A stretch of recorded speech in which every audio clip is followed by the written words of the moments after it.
Uno de los grandes privilegios que el Señor nos concede a los creyentes, obviamente, es unirnos a Cristo y a su pueblo en el momento de la conversión.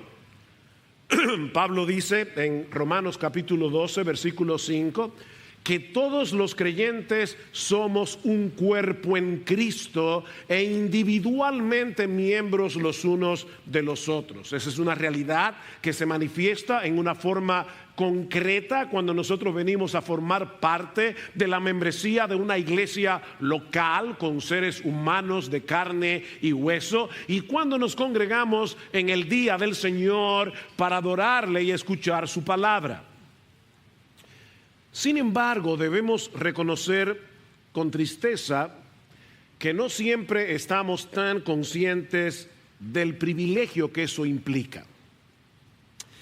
Y eso sucede, mis hermanos, porque nosotros no vemos la iglesia con los ojos con que Dios la ve. No vemos la iglesia como Dios la ve. De hecho, muchas personas que profesan ser cristianos perciben la iglesia no como una bendición, sino como un estorbo. Con Cristo hasta el fin del mundo, pero a su esposa no la soporto. Y lamentablemente otra vez, la experiencia que muchos cristianos han tenido en algunas iglesias confirman esos prejuicios, corroboran esos prejuicios. Pero, mis hermanos, nuestra perspectiva de la iglesia no debe ser determinada por nuestra experiencia, sino por lo que Dios nos ha revelado en su palabra. La iglesia se encuentra en el centro mismo del corazón de Dios, en el centro mismo de los planes redentores de Dios, como yo espero mostrar en esta mañana al iniciar esta serie en la primera carta de Pablo a los tesalonicenses. Esta es una carta que nos permite ver la iglesia a través del corazón del apóstol Pablo. Pero lo que es 1000 veces más importante, nos permite ver la iglesia a través del corazón de Dios.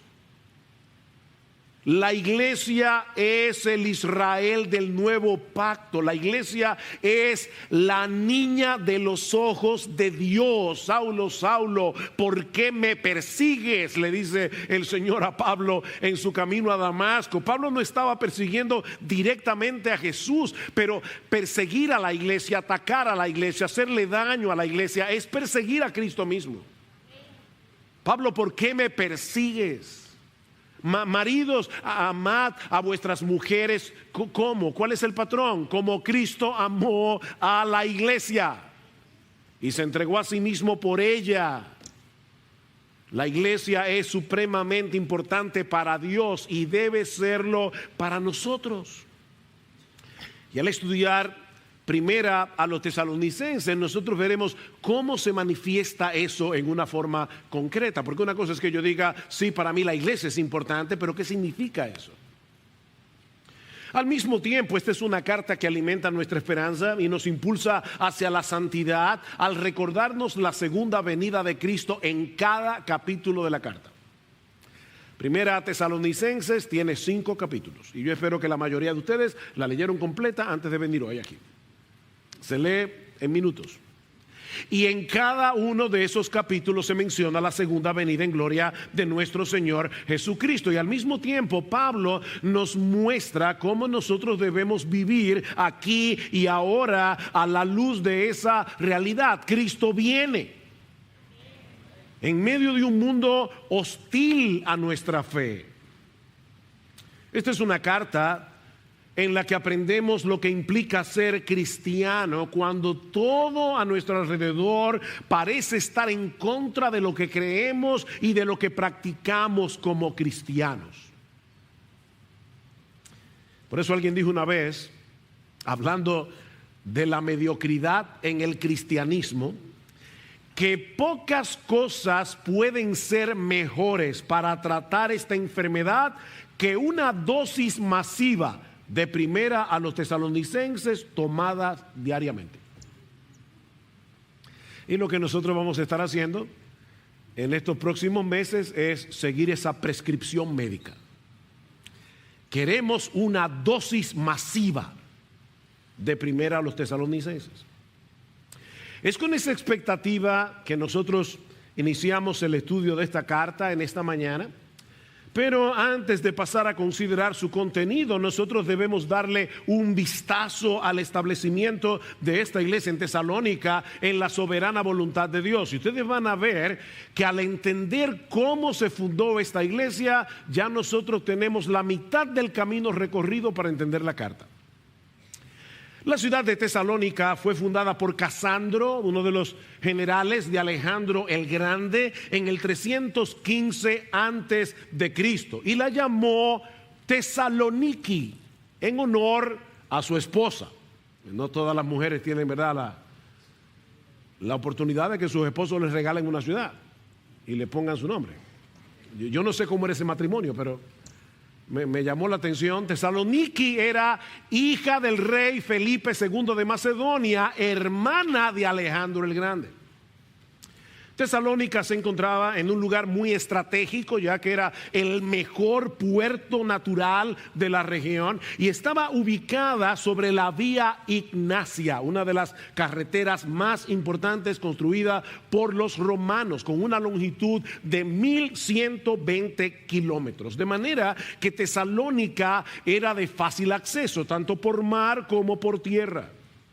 En el 46, antes de Cristo, durante la dominación romana, Tesalónica vino a ser la capital de toda Macedonia, con una población de 200,000 habitantes.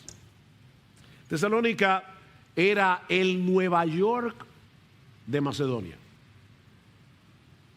Era una típica ciudad portuaria, con una intensa actividad comercial, lo que atrajo a muchos judíos, una confusa mezcla de religiones y una rampante inmoralidad. Los romanos también le habían concedido autonomía política, y vamos a ver cómo eso impacta a la historia que vamos a ver en esta mañana. Autonomía política para lidiar con los asuntos relacionados con el gobierno de la ciudad. Ahora, lo más importante que nosotros podemos decir acerca de Tesalónica es que Dios había decretado fundar allí una iglesia. Eso es lo más importante.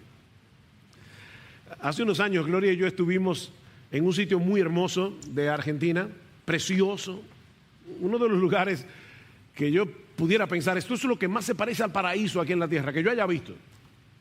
Pero ese domingo adoramos en una iglesita de madera, bien pobre, con unas 15 personas. Y yo le decía a Gloria, ¿sabes qué? Este lugar es el más hermoso que nosotros hemos visto aquí. Porque aquí mora la gloria de Dios.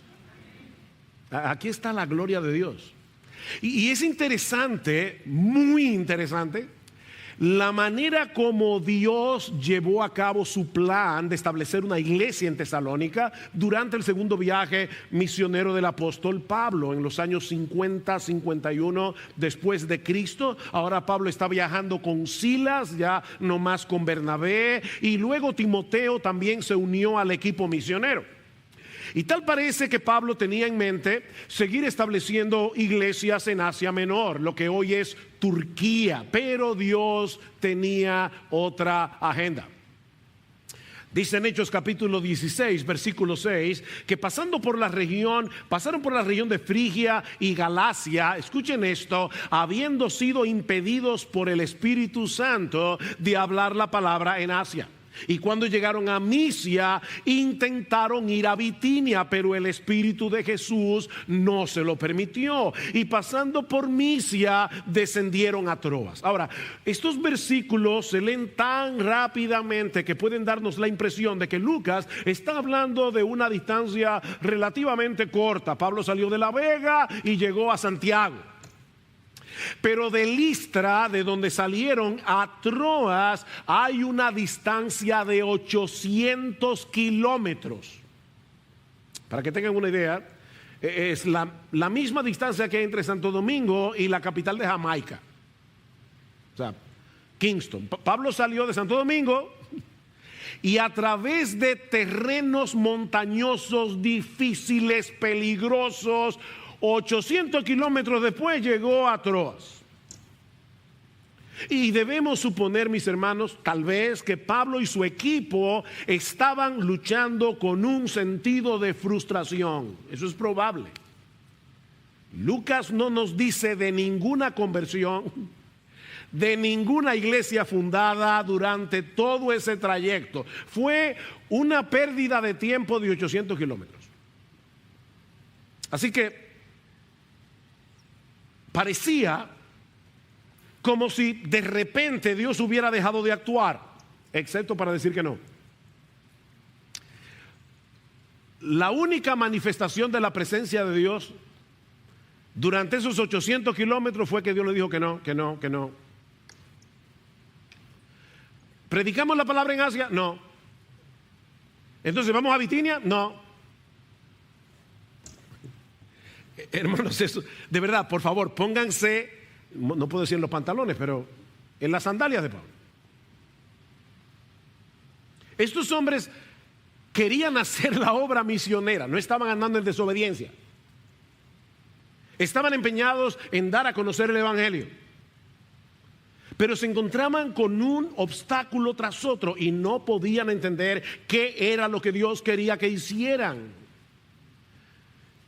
Y la verdad es que muchas veces los creyentes tenemos esa misma impresión de que hemos estado recorriendo un largo camino en el que no ha pasado nada. Vemos nuestra vida y decimos, no está pasando nada, excepto que Dios nos está diciendo que no. Pero mis hermanos, el hecho de que no seamos capaces de percibir la obra de Dios no quiere decir que Él no está obrando. Lo que eso quiere decir es que nosotros no somos capaces de percibirlo. Esos obstáculos de parte de Dios tenían un propósito. Pablo no podía detenerse a predicar el evangelio en Asia, por más bueno que eso fuera, porque Dios tenía otra agenda. Y mis hermanos, déjenme decirles algo: la agenda de Dios siempre, siempre, invariablemente es mejor que la tuya y que la mía. Y generalmente no coincide con la nuestra, pero es mejor. ¿Cuál era la agenda de Dios? Si ustedes ven en un mapa, se van a dar cuenta que era como si Dios le estuviera poniendo obstáculos para que Pablo no tuviera otra alternativa que llegar a la ciudad de Troas, en el puerto extremo de Asia Menor, para darles a conocer allí cuál era la agenda que él tenía en mente con respecto a la obra misionera. Dice en Hechos capítulo 16, versículo 9, que estando en Troas esa noche se le mostró a Pablo una visión. Un hombre de Macedonia estaba de pie suplicándole y diciendo: pasa a Macedonia y ayúdanos. Cuando tuvo la visión, enseguida procuramos ir a Macedonia. ¿Qué pasó aquí? Que Lucas se unió al equipo. No sabemos cuándo, pero ahora Lucas está escribiendo en primera persona del plural. Ahora Lucas está en el equipo. Procuramos ir a Macedonia, persuadidos de que Dios nos había llamado para anunciarles el evangelio. Ahora, yo no sé si ustedes se dieron cuenta, probablemente no, mientras yo leía esto, porque ustedes no lo están viendo en sus Biblias, pero Lucas nos dice que las tres personas de la Trinidad estaban involucradas en darles dirección al equipo misionero de Pablo. En el versículo 6 dice que el Espíritu Santo les había impedido hablar la palabra en Asia.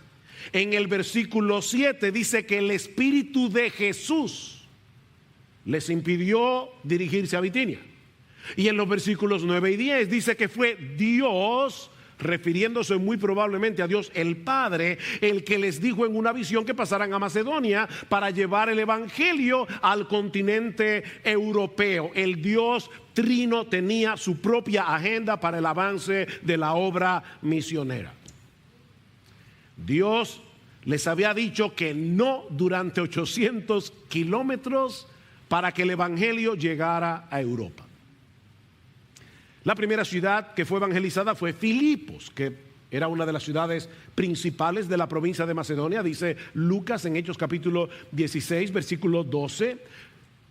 Y como solía ocurrir, cuando Pablo iba de ciudad en ciudad, allí terminaron en la cárcel. Por eso alguien decía que Pablo nunca averiguaba cuáles son los hoteles de la zona. ¿Cómo son las cárceles aquí?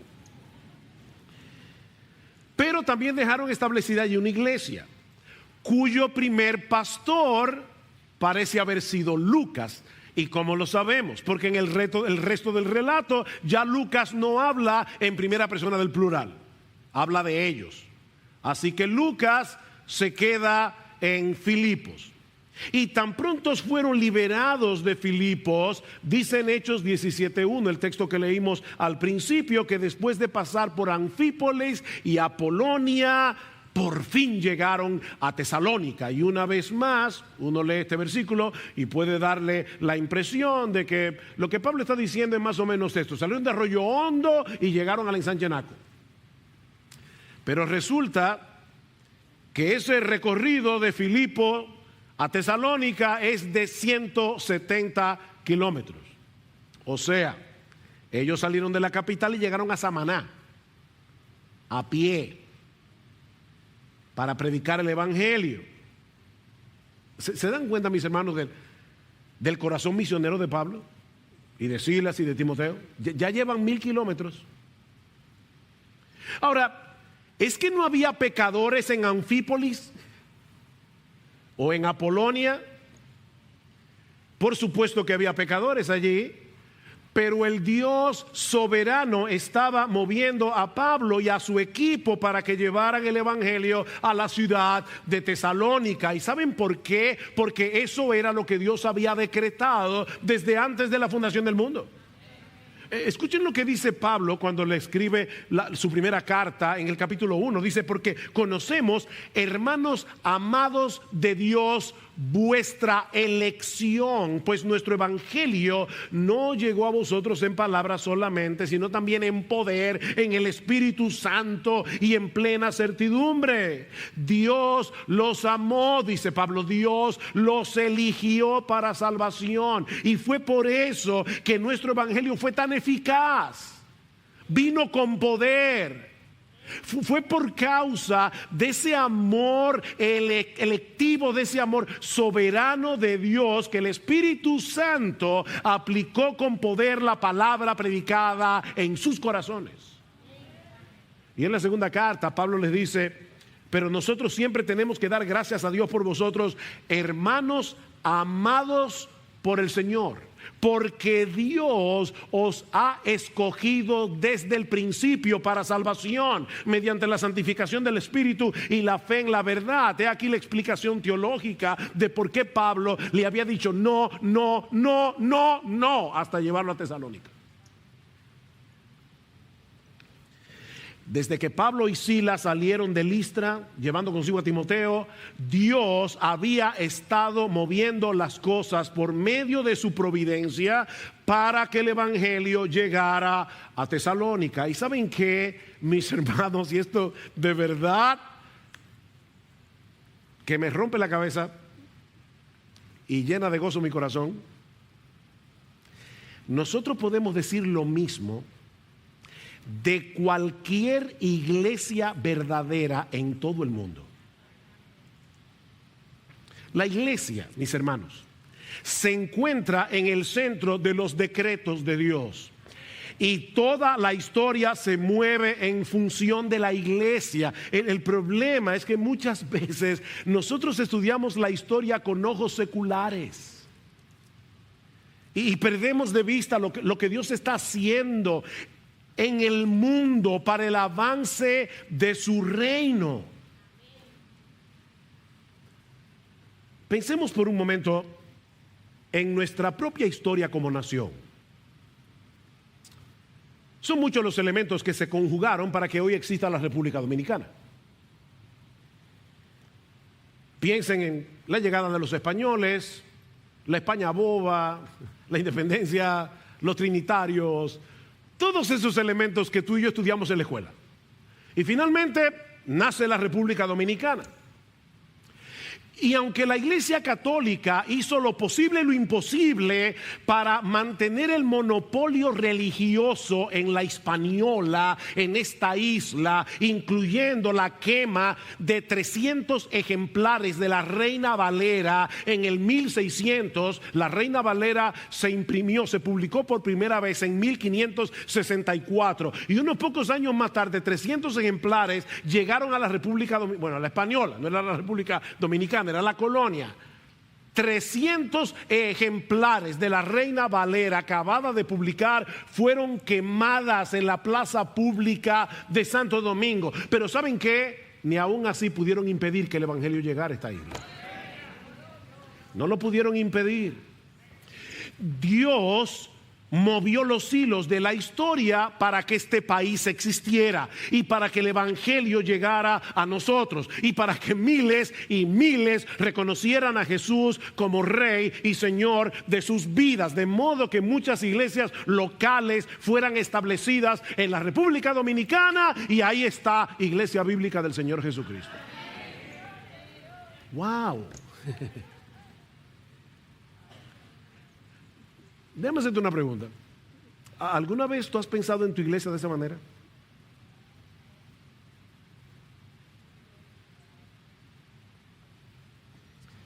¿Alguna vez tú te has puesto a pensar el hecho de que esta iglesia existe? Y recuerden, yo no estoy hablando exclusivamente de IBCJ. Gracias al Señor, en República Dominicana hay muchas buenas iglesias donde el evangelio es predicado. Estoy tomando esta iglesia como un ejemplo.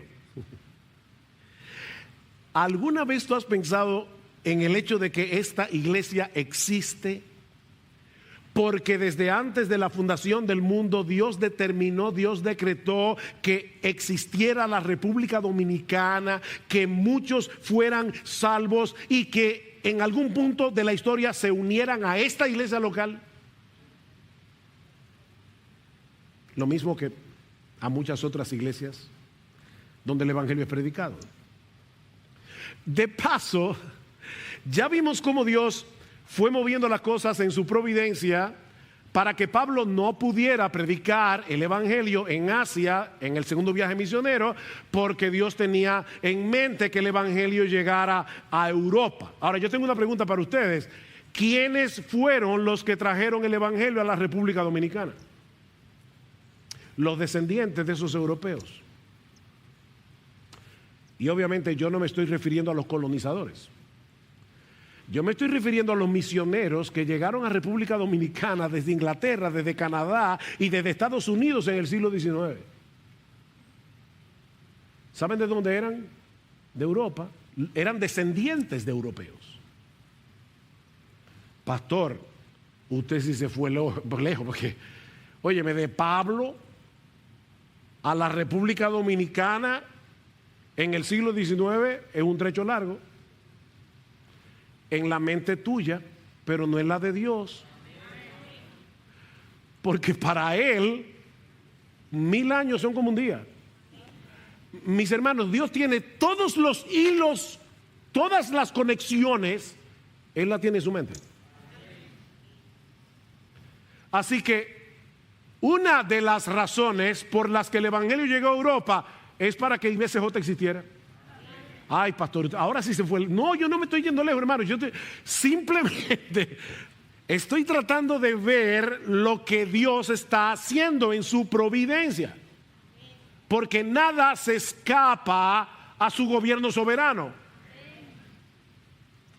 Y obviamente para que la IBI, la IVO y Fundamento Bíblico, la Iglesia Reformada de Santiago, y si sigo, no acabo, existieran. Cada iglesia local tiene su historia, mis hermanos, y todos los elementos envueltos en esa historia fueron gobernados por Dios conforme a sus decretos soberanos. Si tuviéramos eso en mente, yo creo que veríamos la iglesia con otros ojos. Eso fue lo que sucedió en la ciudad de Tesalónica durante el primer siglo.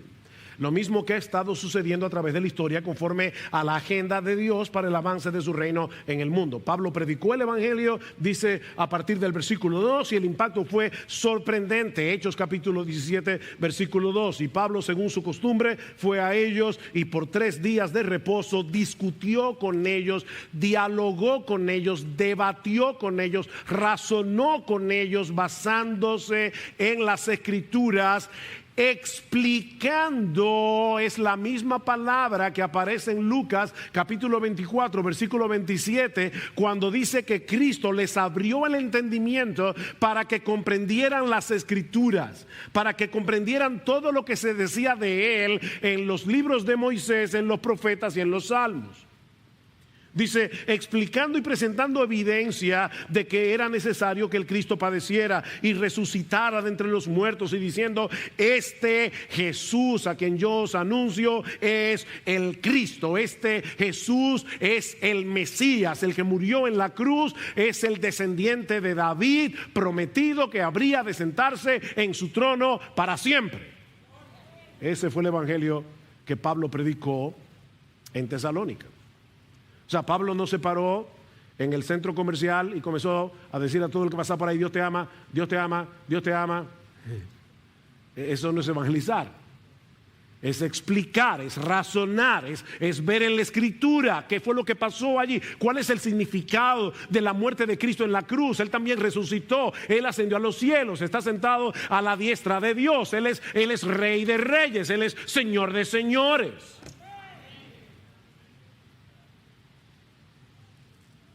¿Y qué pasó? Que nació una iglesia. Dice en el versículo 4 que estos nuevos creyentes se unieron a Pablo y a Silas. Y este es un verbo que solo aparece aquí en todo el Nuevo Testamento. Transmite la idea de apegarse.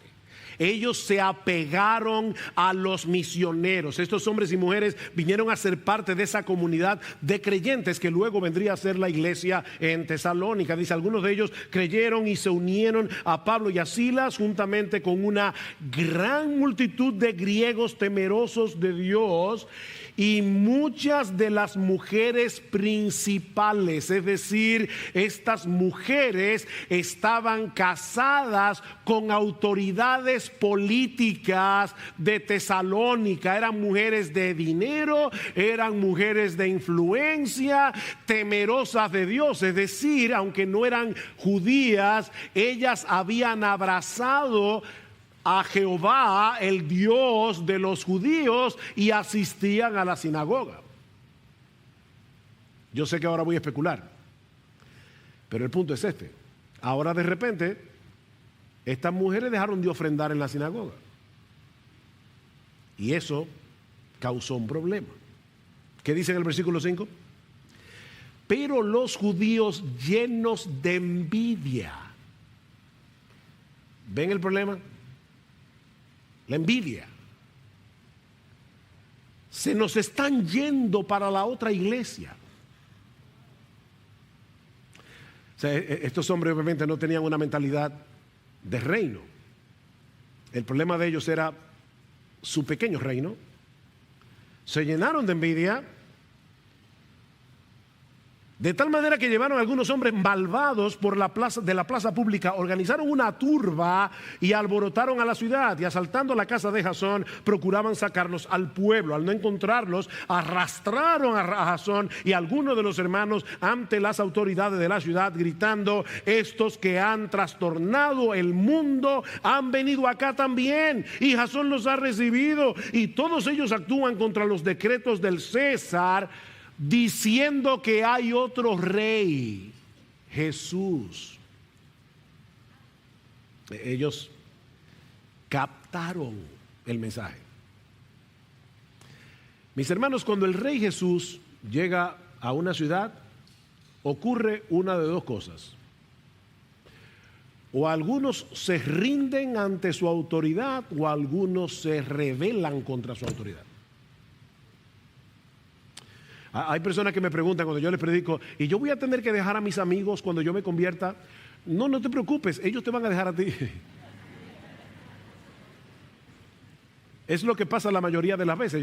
Yo recuerdo, yo tuve un amigo durante toda mi adolescencia, éramos uña y carne. Mi mamá decía, ustedes ya hasta se parecen físicamente. Literalmente yo salía con ese amigo todos los días, o sea, desde que yo me mudé en esa casa a los 10 años de edad hasta que yo me convertí casi a los 17, yo salí con ese amigo todos los días por 7 años. Yo me convierto y claro, lo primero que hago es predicarle el evangelio en la galería de mi casa, y me acuerdo como hoy. No bien yo comencé a hablar cuando me paró en seco y me dijo, óyeme una cosa, si tú dejaste que a ti te lavaran el cerebro, yo no voy a permitir que tú me lo laves a mí. Así que nos vemos. Se fue de mi casa, nunca más lo volví a ver hasta el día de hoy.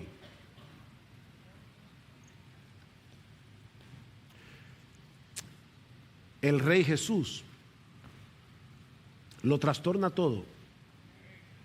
Obviamente estos judíos pretendían presentar a los misioneros como sediciosos, como causantes de disturbios. De hecho, la palabra que usan allí es revolución. Estos hombres vinieron aquí a crear una revolución porque están anunciando a otro rey que no es el César.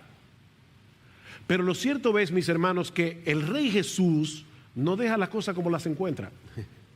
Estos judíos captaron perfectamente que ese Jesús al que Pablo predicaba no era únicamente un Salvador que perdona pecados. Él es un rey que tiene pleno derecho sobre toda nuestra vida. El evangelio es una amenaza. Es una amenaza contra los poderes de este mundo.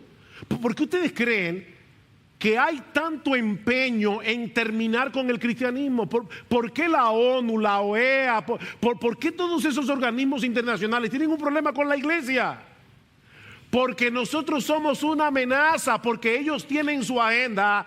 Nosotros no tenemos la nuestra, no tenemos la de Él, el Rey Jesús. Ese es el problema. Es un asunto de dos reinos aquí. Convertirse a Cristo, mi amigo, óyeme bien, convertirse a Cristo es mucho, mucho, mucho más que aceptarlo como Salvador. Es una entrega voluntaria de todo lo que somos. Es rendirnos ante Él, ante su autoridad como Rey de reyes, como Señor de señores, para hacer su voluntad y no la nuestra. Eso es convertirse. Mira, mi amigo, si Cristo no es tu Rey, tampoco es tu Salvador. Es así de simple. Si Él no es tu Rey, no es tu Salvador, porque no se puede tener una cosa sin la otra. Obviamente eso no quiere decir que los creyentes viven una vida de perfecta obediencia, porque eso no será posible mientras el pecado more en nosotros. Pero sí quiere decir que el creyente desea hacer su voluntad. Eso sí quiere decir que el creyente lucha contra su pecado para hacer su voluntad. Eso quiere decir que cuando el creyente peca, le duele su pecado, le avergüenza su pecado y vuelve otra vez en arrepentimiento. Por eso es que Lutero decía, la vida cristiana es una vida de arrepentimiento y fe. Eso no pasa una sola vez. Cuando tú te convertiste, no, mi hermano. Eso es una vida de arrepentimiento, es una vida de fe. Estos hombres y mujeres en Tesalónica se convirtieron, dice Pablo, 1 Tesalonicenses 1:9, se convirtieron, se volvieron de los ídolos a Dios para servir al Dios vivo y verdadero. Esa es la definición de lo que es una conversión. Se volvieron. Sus vidas fueron transformadas. Pero como nosotros vivimos en un mundo donde a lo malo le llaman bueno y a lo bueno le llaman malo, estos judíos de Tesalónica no podían aceptar tranquilamente que el Rey Jesús haya producido ese cambio en la vida de tantas personas y levantaron esta turba, versículo 8, y alborotaron a la multitud y a las autoridades de la ciudad que oían esto, pero después de recibir una fianza de Jasón y de los otros, los soltaron. No sabemos cuánto tiempo duró el ministerio de Pablo en la ciudad de Tesalónica. Algunos sugieren que Pablo solo estuvo allí 3 semanas, porque dice en el versículo 2 que Pablo, según su costumbre, fue a ellos y por 3 días de reposo, es decir, por 3 sábados discutió con ellos en la sinagoga, porque ese era el día en que se reunían los judíos. Pero allí no dice que Pablo se pasó 3 semanas en Tesalónica, dice que él fue por 3 sábados consecutivos a la sinagoga mientras lo dejaban entrar, porque parece que después ya no lo dejaron. Ahora, es muy probable que Pablo se pasara un poquito más de tiempo en la ciudad, porque dice en la segunda carta que Pablo llegó a trabajar haciendo tiendas de campaña. Dice en Filipenses que cuando él estaba en Tesalónica, los filipenses en 2 ocasiones por lo menos le mandaron una ofrenda. O sea que aparentemente el tiempo de Pablo en la ciudad fue un poco más extenso, pero lo cierto es, hermanos, que fueron muy pocas semanas. Un ministerio sumamente breve. Así que Pablo y su equipo se vieron obligados a salir de Tesalónica, dejando atrás una iglesia de recién convertidos en medio de mucha hostilidad. De Tesalónica llegaron a Berea. ¿Y qué hicieron los misioneros? Dijeron, bueno, mira, esto se está poniendo difícil. Vamos a tomar un tiempo para orar. No, volvieron a la sinagoga en Berea, predicaron el evangelio, y los judíos de Tesalónica enviaron otra turba a Berea también. Y Pablo tiene que salir de Bereas hacia Atenas, y cuando llega a Atenas, ¿qué hace? Ir al Areópago a predicar el evangelio. Mis hermanos, déjenme decirles algo. Predicar el evangelio es más importante que nuestra vida. Es tan sencillo como eso. No es decir ahora qué corazón tenía Pablo. Sí, verdad que tenía un corazón misionero impresionante, pero ¿sabe qué es lo que Pablo tenía? Un entendimiento muy claro de quién era Jesús, un entendimiento muy claro de lo que va a pasar con las personas que no se arrepienten de sus pecados y se rinden ante Jesús y lo aceptan como su rey. Y eso lo impulsaba a predicar, a predicar, a predicar. No importa lo que tuviera que sufrir por eso. Pablo llega a Atenas, luego a Corinto, y estando en Corinto ya no puede soportarlo más, porque el corazón de Pablo estaba atado a los hermanos de Tesalónica. Pablo se preguntaba, ¿qué habrá pasado con estos hermanos? Vayan conmigo a la carta primera a los tesalonicenses. Noten lo que Pablo les dice en el capítulo 2. Versículo 18, ya que queríamos ir a vosotros, al menos yo, Pablo, más de una vez, pero Satanás nos lo ha impedido. Pablo quería él mismo llegar a Tesalónica. Capítulo 3, por lo cual no pudiendo soportarlo más. ¿Ustedes están escuchando este lenguaje? El amor de Pablo por sus hermanos. No pudiendo soportarlo más, pensamos que era mejor quedarnos solos en Atenas, y enviamos a Timoteo, nuestro hermano y colaborador de Dios en el evangelio de Cristo, para fortaleceros y alentaros respecto a vuestra fe. Y cuando Timoteo regresa de Tesalónica a Corinto, le da un reporte a Pablo sumamente alentador. Dice: Pablo, estos hermanos están firmes en la fe, estos hermanos no han claudicado, pero hay algunos problemas. Hay algunos problemas. Por un lado, algunos incrédulos te están difamando, Pablo. Están diciendo que tú eres un oportunista que se quiere aprovechar del dinero de estos hermanos. Por eso es que Pablo en el capítulo 2, en el versículo 5 dice: yo no fui por lucro a ustedes. Él está defendiendo su ministerio. Y por otro lado, la persecución contra los creyentes había arreciado. Timoteo también le dice que algunos hermanos estaban confusos con respecto a la segunda venida de Cristo. Se preguntaban: ¿y qué va a pasar si Cristo viene con aquellos que ya murieron? Ellos no van a participar de este evento, y Pablo tiene que corregir este problema. Otros estaban tan seguros de la venida de Cristo que dejaron de trabajar.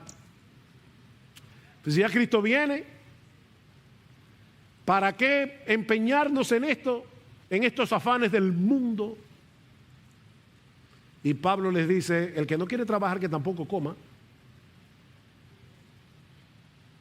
Y en medio de todo esto, el ambiente de inmoralidad que rodeaba a estos hermanos continuaba siendo un peligro. creyentes que recién habían abandonado el paganismo. Y es por eso que Pablo decide escribirles una carta y luego otra, en la que primero manifiesta su gratitud a Dios por la obra que estaba haciendo en ellos, les reitera su amor, su preocupación por ellos y los exhorta a mantenerse firmes en la fe, vivir en santidad, alimentándose de la esperanza de la segunda venida de Cristo. Ahora, por encima de la iniciativa de Pablo y del corazón pastoral de Pablo, el Espíritu Santo fue el que lo movió a escribir esta carta inspirada para beneficio de la iglesia de Cristo a través de todas las épocas. Porque lo que esta iglesia necesitaba en el primer siglo son las mismas cosas que nosotros necesitamos hoy: ánimo, instrucción, exhortación, esperanza. ¿Por qué estamos estudiando esta carta? ¿Por qué vamos a comenzar a estudiar esta carta? Porque tú y yo necesitamos lo mismo que ellos necesitaban.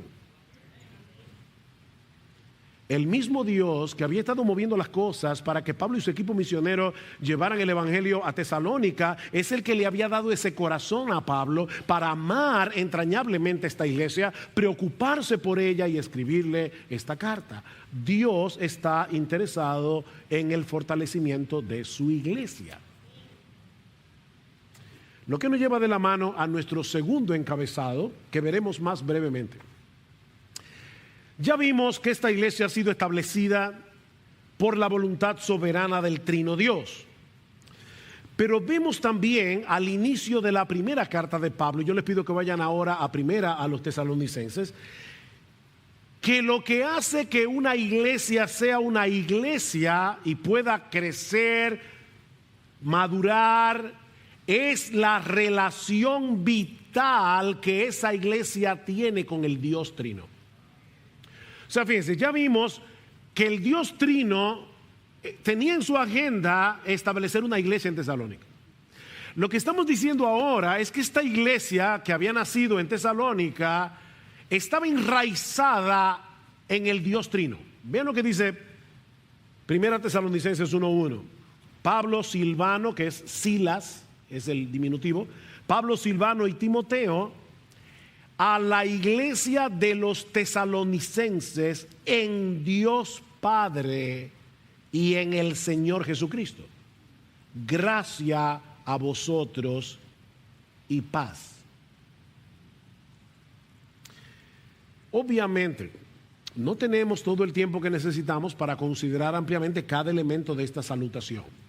Así que por ahora, ya luego veremos un poquito más, pero por ahora solo quiero concentrarme en la forma como Pablo describe a los destinatarios de esta carta. A la iglesia de los tesalonicenses, en Dios Padre y en el Señor Jesucristo. Estos hermanos eran más que un grupo de creyentes que se reunían de vez en cuando para estudiar la Biblia, para cantar alabanzas. Ellos eran una iglesia, ¿ven? Y esta palabra significa una asamblea que ha sido debidamente convocada con un propósito. Ustedes recuerdan que yo les había dicho que los romanos habían conferido cierto grado de autonomía política a la ciudad de Tesalónica. O sea, ellos estaban acostumbrados a reunirse en asambleas para deliberar los asuntos de la ciudad, y la palabra que se usaba para designar esas reuniones era eclesia, la misma palabra que Pablo está usando aquí y que se traduce como iglesia. Eclesia, asamblea. Pero esta asamblea, esta eclesia de la que habla Pablo, es muy diferente porque es el mismo Dios el que la ha convocado. De paso, mis hermanos, cuando tú faltes a esta reunión, hay razones de peso para faltar a la iglesia el domingo. Pero nunca olvides esto. Esta es una asamblea que ha sido convocada por Dios. Y Él se hace presente en medio nuestro en esa convocación. Así que Hay razones de peso para no venir el domingo a la iglesia. La hay, o las hay. Solo asegúrate que sea una razón que el Dios que convocó esta asamblea la acepte como buena y válida. Porque es Dios el que nos ha convocado. Y Él está aquí.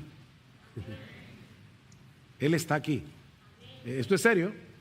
Así que esta asamblea es diferente. Primero porque es Dios el que la ha convocado para estar en una íntima y vital comunión con Él. Esta iglesia, dice Pablo, se encuentra en Dios Padre y en el Señor Jesucristo.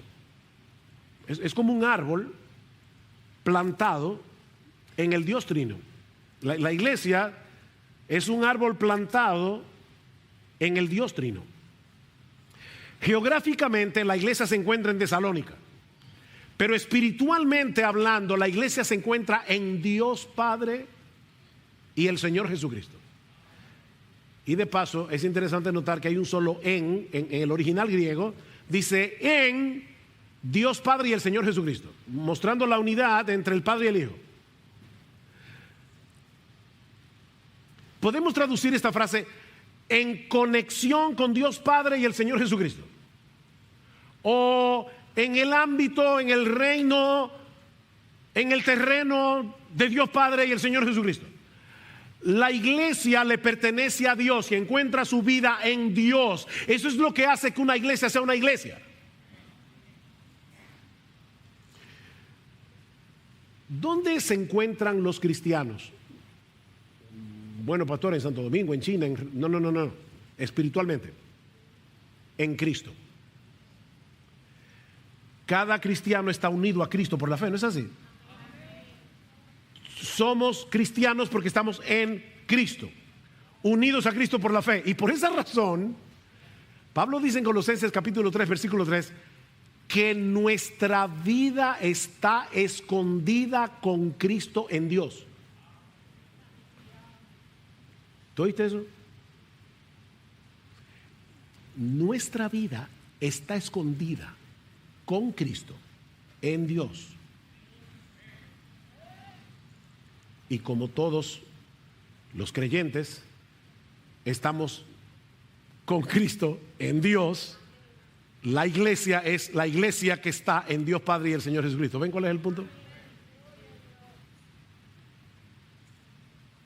Un poco más adelante Pablo hace mención del Espíritu Santo, porque dice en el versículo 4: sabiendo, hermanos amados de Dios, su elección de vosotros, pues nuestro evangelio no vino a vosotros solamente en palabras, sino también en poder y en el Espíritu Santo. Y luego dice en el versículo 6: y vosotros vinisteis a ser imitadores de nosotros y del Señor, habiendo recibido la palabra en medio de mucha tribulación, con gozo del Espíritu Santo. Fue por la obra del Espíritu Santo que ellos se volvieron de los ídolos a Dios para servir al Dios vivo y verdadero. Y era por la obra de ese mismo Espíritu que ellos podían experimentar gozo en medio de la aflicción. El Espíritu Santo estaba haciendo eso. De manera que el Dios Trino que estuvo involucrado en el establecimiento de esta iglesia, como hemos visto ya,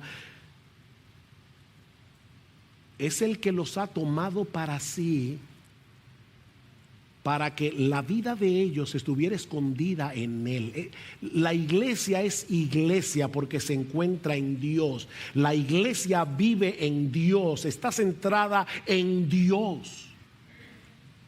¿Y eso qué significa en la práctica? Pastor, aterríceme eso. Bueno, 3 cosas y con esto termino. En primer lugar, que es un privilegio enorme ser parte de la iglesia. Hay una conexión entre Dios y la iglesia que no existe con ninguna otra institución en el mundo. No hay nada más importante que la iglesia. Pablo quiere que estos hermanos, despreciados por el mundo, tratados con hostilidad por los incrédulos, Pablo quiere que estos hermanos aprecien el privilegio que el Señor les había dado de ser parte de una asamblea tan especial. Ellos no eran dignos de lástima. Mira, mi hermano y mi hermana, yo no sé por lo que tú estás pasando en el día de hoy. Y yo sé que los cristianos sufren y son despreciados de una forma u otra. Pero no somos dignos de lástima. No, nosotros somos miembros de la familia de Dios. ¿Tú quieres un poco más? Nosotros pertenecemos a la iglesia del Dios vivo y verdadero. Y ese es un privilegio que ningún desprecio de este mundo puede opacar. Por otra parte, esto también significa, en segundo lugar, que un verdadero creyente, un miembro del cuerpo de Cristo, no se puede perder. Porque nuestra vida está escondida con Cristo en Dios. ¿Cómo se puede perder un cristiano, un verdadero cristiano? ¿Qué dice Jesús en Juan 10? Mis ovejas oyen mi voz y yo las conozco y me siguen y yo les doy vida eterna y no perecerán jamás. Nadie las arrebatará de mi mano.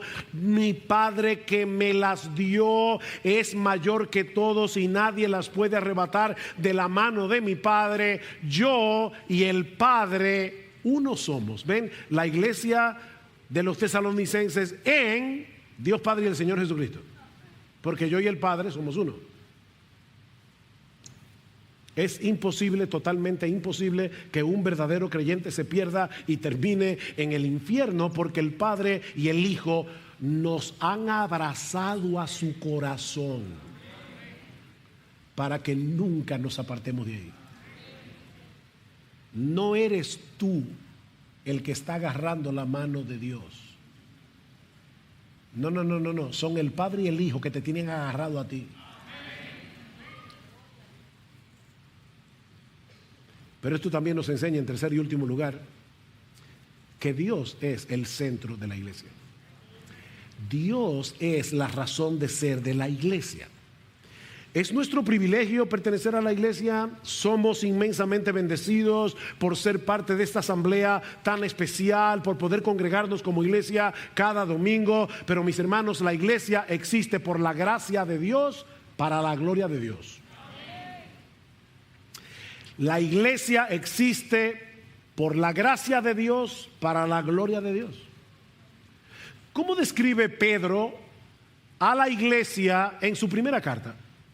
Dice Pedro que los creyentes, oigan esto, el sentido de privilegio, somos linaje escogido, real sacerdocio, nación santa, pueblo adquirido por Dios. ¿Para qué?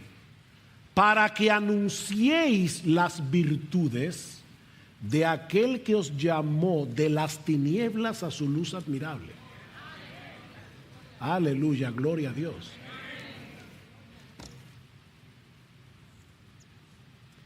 Miren, mantengamos al Dios en el centro de la vida y ministerio de esta iglesia por medio de la centralidad de la palabra, por medio de la centralidad de la adoración, por medio de la centralidad del evangelismo. Nosotros evangelizamos porque hay personas allá afuera que no conocen a Dios, y como no conocen a Dios,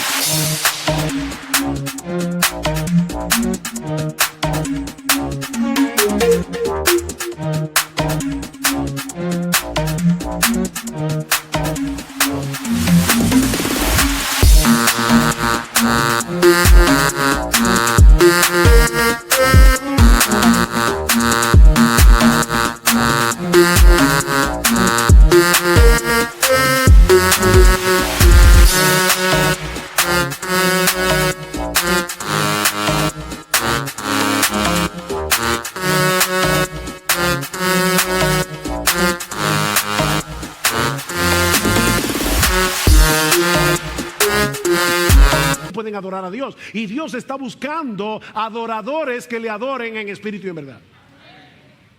Es verdad que no queremos que la gente se vaya al infierno. Nosotros debemos evangelizar porque no queremos que la gente se pierda. Mi amigo, si tú estás aquí en esta mañana, nosotros no queremos que te pierdas, no queremos que vayas al infierno. Pero la razón primordial por la que nosotros debemos evangelizar a los perdidos es para que Dios les abra los ojos, para que ellos puedan ver la hermosura de Jesús, para que ellos se conviertan de los ídolos a Dios y comiencen a servir, a adorar al Dios vivo y verdadero. Esa es la razón por la que nosotros debemos evangelizar.